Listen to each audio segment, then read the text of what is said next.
ગ્રામ પંચાયત લીંબડી સભ્યોનો આક્ષેપ, પંચાયતના વહીવટમાં બેદરકારીના કારણે અરજીનો જવાબ ન મળ્યો. તારીખ 24/12/2025ના રોજ ગોવિંદ ગુરુ લીંબડી તાલુકાના લીંબડી ગ્રામ પંચાયતના સભ્ય દ્વારા લીંબડી ગ્રામ પંચાયત ખાતે તારીખ 31/7/2025ના રોજ કરેલ અરજીનો કોઈપણ પ્રકારનો પ્રત્યુત્તર કે માહિતી મળેલ નથી, જે યાદ કરાવવા તેમજ તાત્કાલિક ધોરણે માહિતી પ્રદાન થાય તે વિષયને લઈ પંચાયતને ફરીથી યાદ કરાવતી અરજી પંચાયત સભ્ય દ્વારા કરવામાં આવી.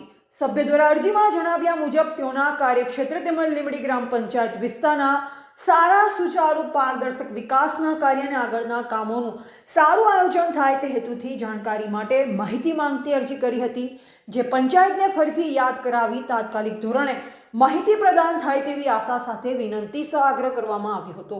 વધુમાં પંચાયતના સભ્ય દ્વારા જ પંચાયત ઉપર આક્ષેપ કરવામાં આવ્યો કે લીંબડી ગ્રામ પંચાયતના વહીવટમાં અત્યંત ગંભીર બેદરકારી છે, જે કારણે સભ્યની અરજીનો જવાબ આજ દી સુધી આપવામાં આવ્યો નથી. જો સભ્યની અરજીનો જ જવાબ ન મળતો હોય તો સામાન્ય પ્રજાની વાત કોણ સાંભળશે તેવા પ્રશ્ન લોકોમાં ચર્ચાઈ રહ્યા છે. રિપોર્ટર હિતેશ પ્રજાપતિ, દાહોદ.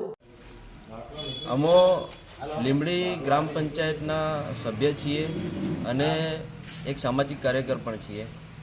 અમોએ તારીખ 31/7/2025ના રોજ લીંબડી ગ્રામ પંચાયત ખાતે એક અરજી કરી હતી અને અમે માહિતી માંગી હતી કે મંજૂર થયેલ બાકી રહેલા કામોની સંપૂર્ણ માહિતી અમને આપવામાં આવે, જેથી કરી અને પંચાયતની અંદર એક સારો, સુચારુ વહીવટ થઈ શકે, પંચાયતના વિકાસના કાર્યો સારી રીતે થઈ શકે. એના આયોજનના ભાગરૂપે એક સભ્યને પણ ખબર હોવી જોઈએ, જેના કારણે મેં આ માહિતી માંગી હતી. પરંતુ પંચાયત દ્વારા આજે 4 મહિના અને 24 દિવસ થયા છે, છતાં પણ અમને કોઈ પણ પ્રકારની માહિતી આપવામાં આવી નથી. તો આજે અમે ફરીથી રિમાઇન્ડ કરીને એક અરજી આપી છે કે આ માહિતી અમને આપવામાં આવે. તમે તલાટી પાસે આવ્યા હતા ત્યારે ગ્રામ પંચાયત લીંબડી, તમે એમને જાણ કરી હતી? ક્યારે? આજ રોજ ગ્રામ સભા ભરાઈ, ત્યાં તમે રજૂઆત કરેલી?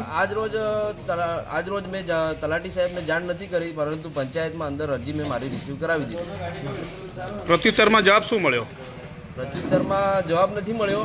અરજી આપી છે, હવે જોઈએ કેટલા દિવસની અંદર આપણને જવાબ મળે છે.